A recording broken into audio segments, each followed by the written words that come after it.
Pozdrav ljudi, ja sam Karolina, ovo je moj vrt koji je smješten u mjestu Gdinj na otoku Hvaru. Uzgajam razne vrste. Ovo tu je biljka lufa koju sam prvi put ove godine uzgojila iz sjemena i posadila. Dobro napreduje, penje se po ovom luku za ruže. Lufa je inače prirodna spužva, tako da kad se ovi plod osuši, skroz se mora osušiti.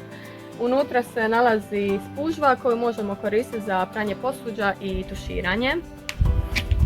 U vrtu uzgajam i razno cvijeće kako bi privukla što više oprašivača. Jedan od favorita koje volim uzgajati su cinije jer su izdržljive. Jako su izdržljive što je dobro za ovu našu klimu. Privlače razne dobre oprašivače. Jedna zanimljiva sorta koju sam isto prvi put ove godine uzgojila iz sjemena je čili papričica Carolina Reaper.